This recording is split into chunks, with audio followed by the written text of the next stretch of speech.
इतिहास का छिपा हुआ रहस्य आपके बीच में प्रस्तुत है। कहना है भैया हो,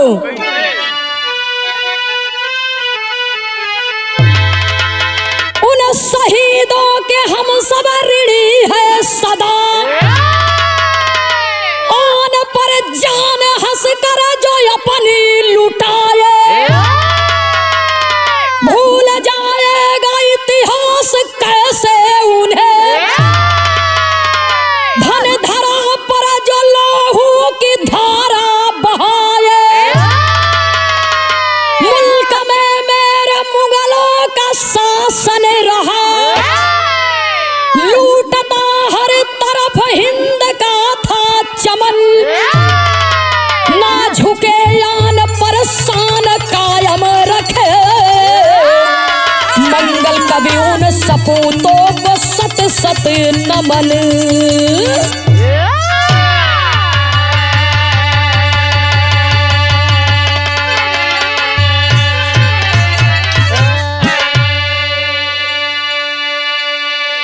सुनने वाले श्रोता सज्जनों, कवि को संकेत करना पड़ा, जो अपने लिए मरते हैं उनका मरण होता है, जो देश और समाज के लिए मरते हैं उनका नित्य प्रतिदिन स्मरण होता है। इसीलिए कवि लिखते हैं कि जो पानी से नहाते हैं वो सिर्फ लिबास बदलते हैं, लेकिन जो पसीने से नहाते हैं वो इतिहास बदलते हैं। एक से बढ़कर के एक वीर और वीरांगना मेरे देश के मान सम्मान के लिए वीरगति को प्राप्त हो गए। बहादुरी की मौत लड़ते लड़ते एक ऐसे ही बहादुर की बहादुरी की गाथा आपके बीच में प्रस्तुत है। बिरहा में एक लाइन कव्वाली का भाव है मास्टर साहब, कहना है,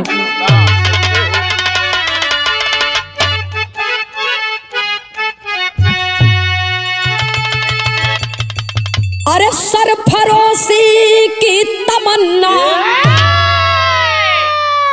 ये सरफरोशी की तमन्ना अब हमारे दिल में है,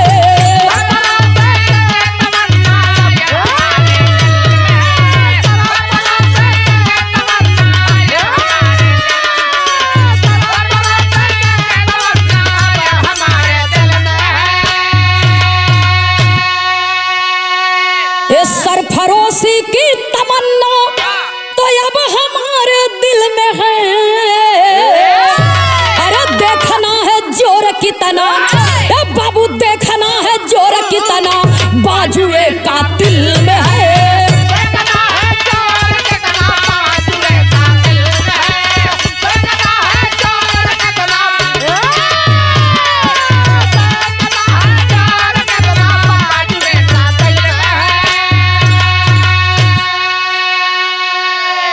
लेकिन बिरहा में कवि जी बड़ी शानदार बात लिखे, कहना है, अरे गर्जना न श्यार करता और शेर की औकात में, और स्वान को ही स्वान डाहे, ए भैया स्वान को ही स्वान डाहे, डाह सारी जात में।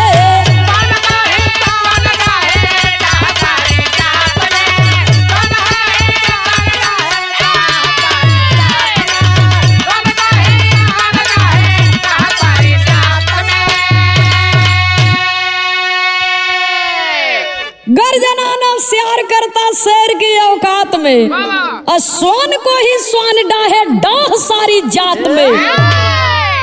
सियार केतनो पूछ पटके केतनो हूँ करे, शेर चाहे 10 दिन से शिकार न किए रहे, अगर एक बेरी दिल से दहाड़ दे तो जंगल में रहने वाले तमाम जीव जंतु को मालूम हो जाएगा कि जंगल का राजा दहाड़ रहा है। कहानी की शुरुआत हमें से बा, कवि को संकेत करना पड़ा, कहना है,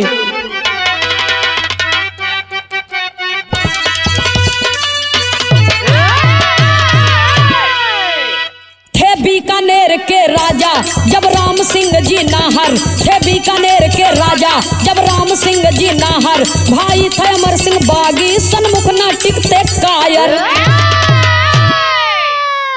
दिल्ली के तख्त पे अकबर था अपना रोब जमाया, दिल्ली के तख्त पे अकबर था अपना रोब जमाया, हो गई अमर से अनबन न अमर सिंह भय खाया। खालसा गांव में जाकर वह भारी उधम मचाया, खालसा गांव में जाकर वह भारी उधम मचाया। तब अकबर ने घबरा के अरब खां को बुलवाया।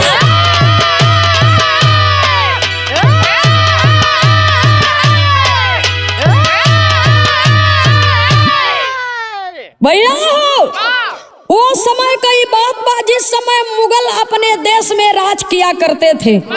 भारत में मुगलों की गुलामियों की जंजीर में जकड़ी हुई कराह रही थी। दिल्ली के तख्त पर बादशाह अकबर विराजमान हुआ करते थे। अकबर बादशाह एक छत्र राज कर रहे थे भारत में। सुनने वाले श्रोता सज्जनों, और अकबर बादशाह के साथ में एक वीर रहे, जो उन्हें वीर का नाम रहा अमर सिंह। अमर सिंह अकबर बादशाह के साथ भरपूर दे, लेकिन गलत बात कबो बर्दाश्त न करें। गलत बात कबो बर्दाश्त न करे। भारत देश के खिलाफ एक बार अकबर कुछ कह दिए, और जब कुछ कह दिए तो अमर सिंह से बर्दाश्त नहीं हुआ, अकबर से बगावत कर ली। बादशाह अकबर से बगावत कर लिए और खालसा गांव में जा करके रहने लगे, और अकबर के खिलाफ बगावत करके सबको भड़काने लगे।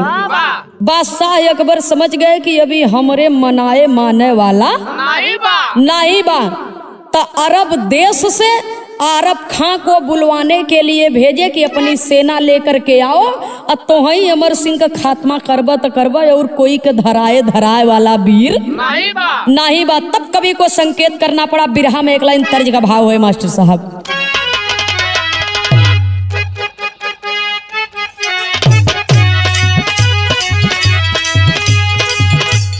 अच्छा सिला दिया तूने मेरे प्यार का,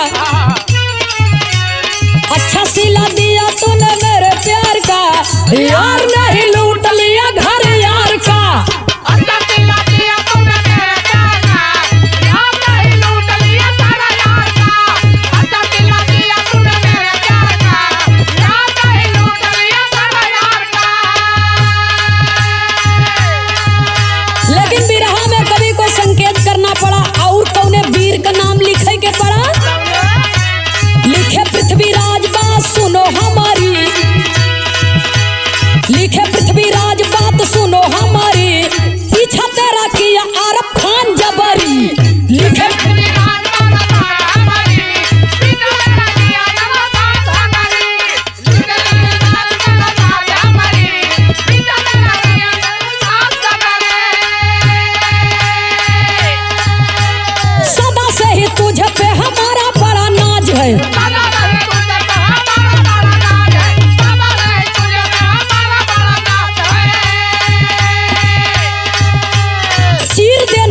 भारत माता की आवाज है।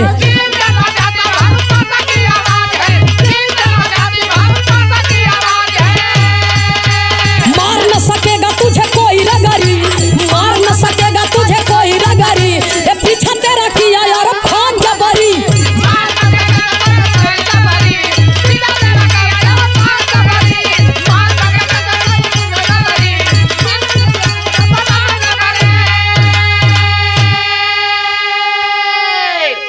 दिल्ली के तख्त पर विराजमान तो बादशाह अकबर रहे, लेकिन पृथ्वीराज घात लगावत है कि कैसो न कैसो सरव एक दिन भगाऊ तो है जरूर, जहाँ तू है यहाँ हम हो।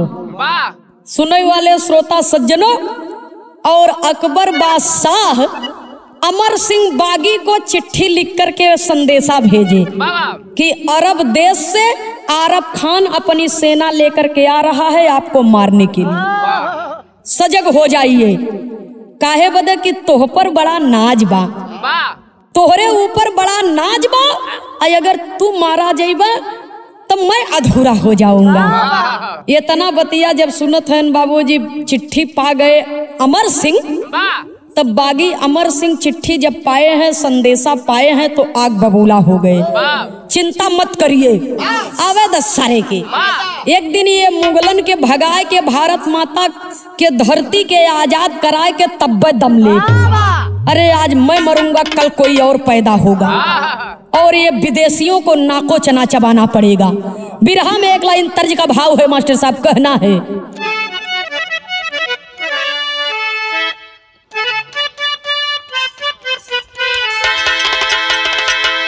अरे गाँव की गोरी चोरी चोरी हे जब पनघट पे जाए चुनरिया लहर लहर लहराए चुनरिया लहर लहर लहराए चुनरिया लहर लहर लहराए चुनरिया लहर लहर।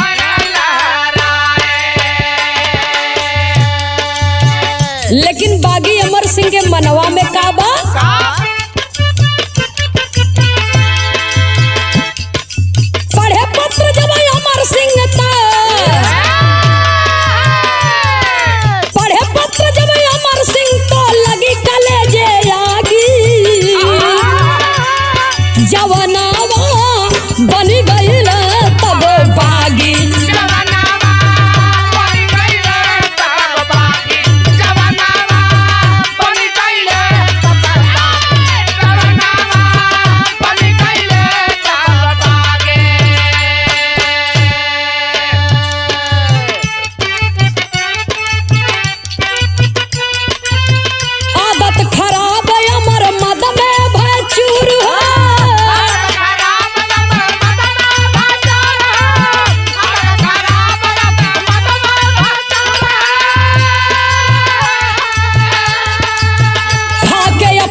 लेकिन अमर सिंह सोचने लगे कि आरब खान तो अभी अरब देश से चला है, दिल्ली पहुंचे में वो के टाइम लगी, तबले हम कुछ आराम कर ले, नींदिए नहीं आवत बा। जब नींद नहीं आवता तो अफीम नाम का कोनो नशा होत है,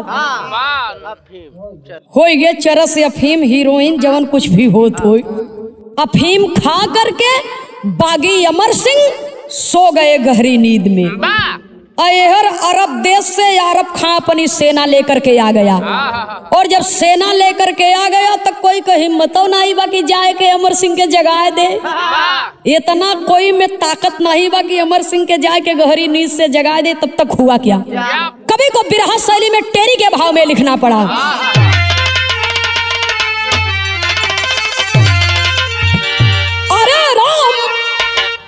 दिन करके कारी बदरी का करी, अरे सागर सहम सके ना लखपन घट की गगरी, अरे हो गगरी, अरे हो गगरी।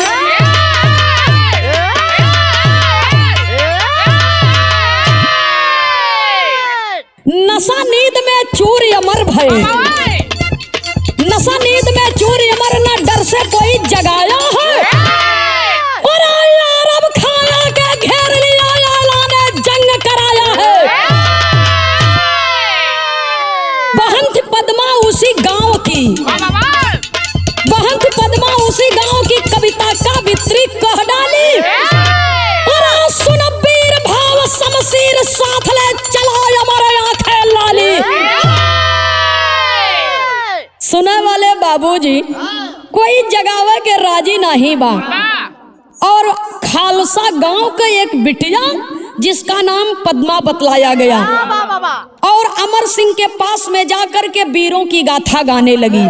कुमारी पद्मा का गाथा सुन करके बाबूजी ओकर गीत सुन करके अमर सिंह की नींद टूट गई। और जब अमर सिंह की नींद टूट गई है बहादुर, सुतल हुआ विदेशी आई गर्दनवा काट के लेके चला जाइए, जाग जाओ। अरे तोहरे जैसे बहादुर का मौत कायर के तरीके हो जाए तो धिक्कार बा जिंदगी पे। लड़की की बात सुन करके बाबूजी बागी अमर सिंह जाग गए और अपनी तलवार को ले लिए और सवारी कर दिए बाबूजी। घोड़े पर सवारी किए और चले हैं ललकार करके। तब कवि को संकेत करना पड़ा। बिरहा में एक लाइन तर्ज का भाव है।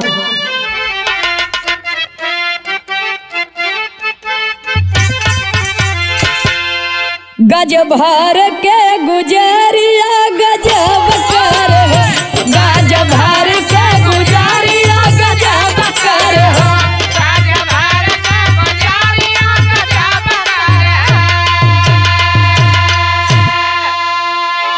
और जवानिया रे बोलाई तो जवानिया रे बोलाई, अरे अब तब कर हो, गज भर के गुजरिया गजब कर हो, गज भर के गुजरिया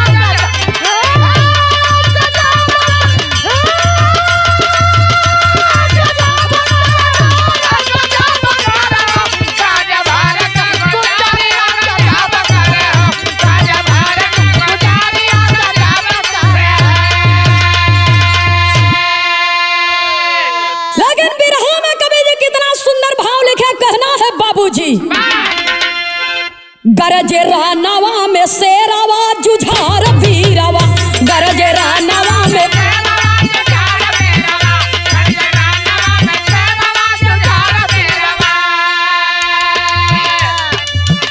बैठा घोड़ावा पे लइके, तो बैठा घोड़ावा पे लइके कटार भीरवा रे, गरजे रानवा में शेरावा जुझार भीरवा।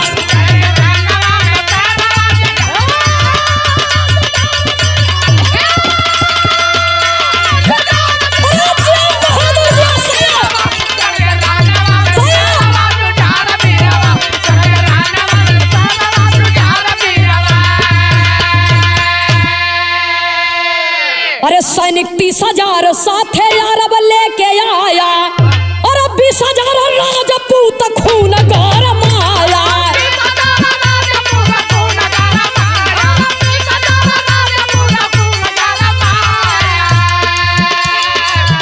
देखे सगरो नगरिया, देखे सगरो नगरिया पसार बीरावा रे, गरजे रानवा में शेरावा जुझार बीरावा।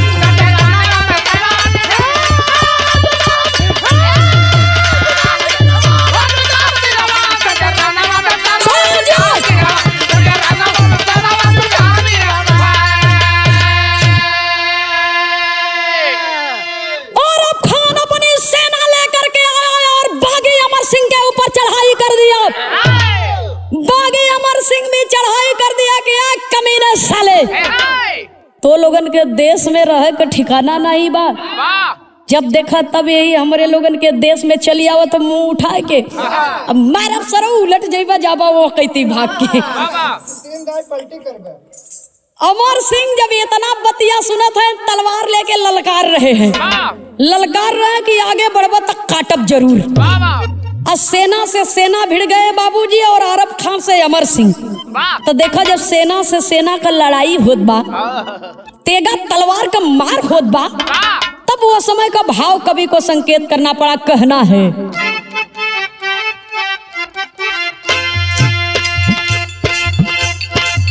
खट खट खट खट तेगा बाज,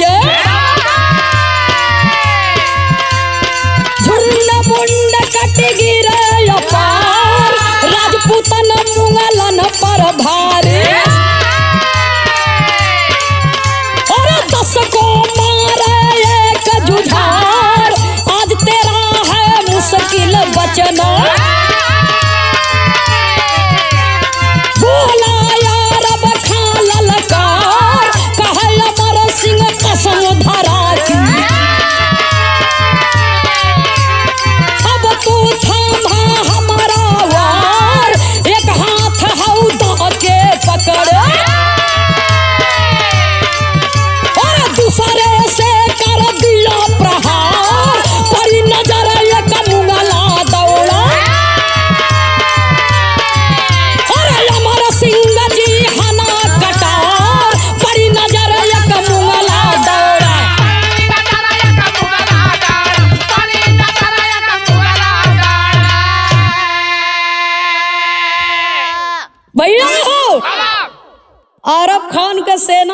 अमर सिंह का सेना भिड़ गई। ये इतना भयंकर युद्ध हुआ, आरब खान का सेना परास्त होने लगी, बागी अमर सिंह की सेना से मात खाने लगी। और जब परास्त होने लगी तो जवन बढ़िया बढ़िया वीर रहे नंबर 1 का, उन्होंने सोचा था जवन बढ़िया बढ़िया वीर नंबर 1 का है, उन्होंने सोचा था कि मर जाब अनायास की, इसे अच्छा भाग चली का चुराएगी। ये बढ़िया वीरन का हाल हो, भाग रे हवा खराब बा, ये मर जावे अनायास के भाग चली का जाए तो सरवा आरब खान मरत बा तो मर जा ससुर, हमसे का लेवल आदे के बाद। तो केतना तो मारा गए और केतना तो डर के मारे भाग गए और केतना तो ऐसा लेट गए पेटे के बले जैसे भूखंडर के ऑपरेशन कराए हैं। हाँ तब का ऐसा लेट गए मोहे के बले कि जना सच्चों में मर गए हैं। हाथी घोड़ा के कचरे खनरे अगर बचा रह तो चल जाब घरे, अगर मर जाब तो कोनो बात नहीं। तब कवि को संकेत करना पड़ा। आल्हा का दूसरी लाइन लगी मास्टर साहब,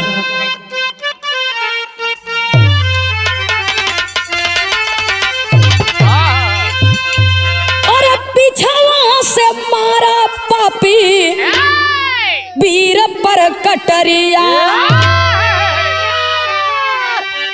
आधी आधी देहिया गइल बाया लागा,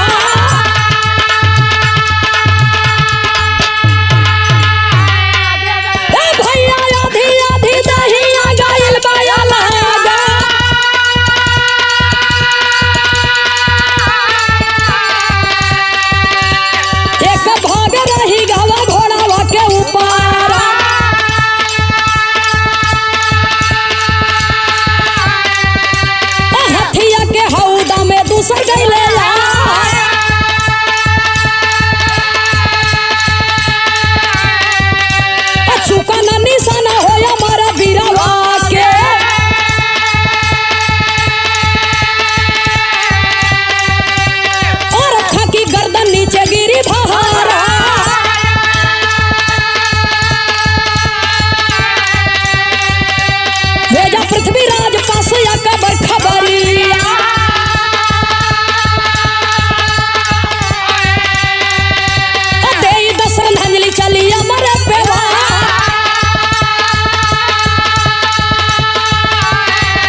अमर सिंह को मारना चाहता है, और जब मारना चाहता है बाबूजी तो अमर सिंह को पीछे से बाबूजी तलवार से वार कर देता है, पीठ पीछे तलवार से वार कर देता है। बाबूजी अमर सिंह की पीठ में जब तलवार लगती है तो अमर सिंह सोचते हैं कि अगर मैं मर जाऊंगा, ये जीवित रहेगा तो तबाही मचाएगा, हम तो मरब लेकिन तोहू के मार के तब मरब, हम तो मरब लेकिन तोहू के मार के तब मरब।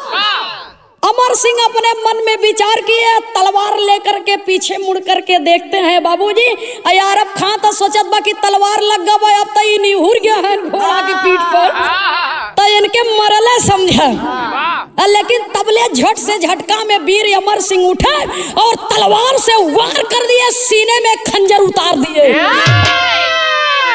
और जब सीने में खंजर उतार दिया तरी आई है लड़ाई करे बदे तेरी जात की पैदा मारूं। ये बम्बई का गाड़ी है। बागी अमर सिंह आरब खां को मौत के घाट उतार दिए, और जब ये आरब खां को मौत के घाट उतार दिया तो यह अकबर बादशाह को कोई गलत संदेशा दे दिया कि आरब खां बागी अमर सिंह को मौत के घाट उतार दिए। आरब खां अपन सेना सजाए के आवत हन, उनकर स्वागत करे ले तैयार हो जा। और तब तक पृथ्वीराज भी संदेशा भेजे कि ए राजा समझ जा, खबर अधूरी बा, पूरी हमसे सुन। अब आरब खां लौट के न आई है, तब कवि को संकेत करना पड़ा, कहना है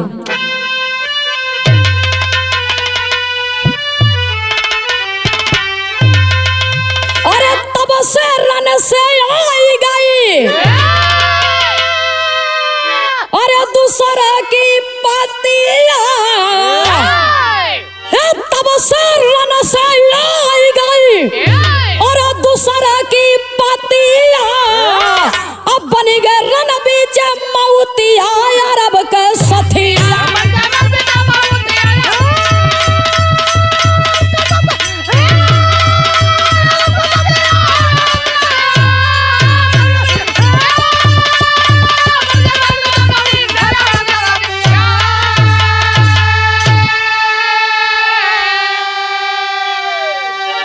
जैसे मारे अमर सिंह आरब खां के जानवा,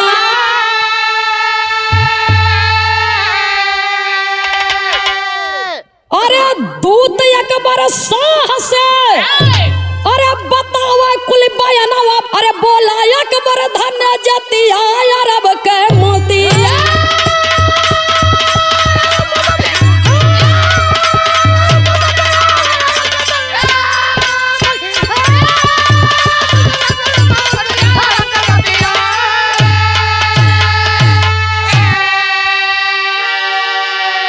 बादशाह अकबर कहे धन्य राजपूतन के जतिया, अरब के मौतिया।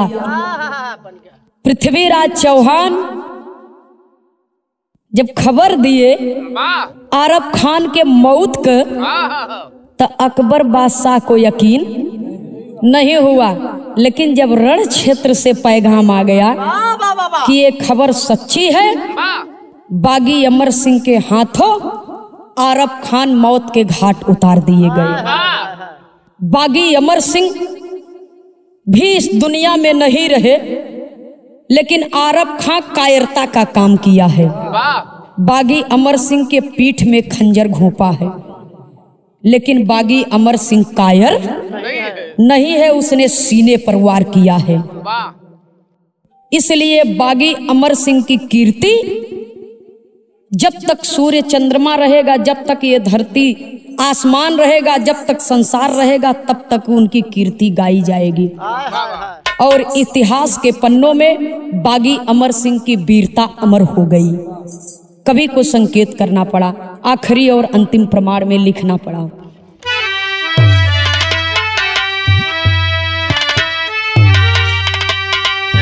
स्वामी राम ही सीताराम गुरु गए स्वर्ग की ओर, मंगल जौनपुरी कवि लिखते चर्चा चारों ओर।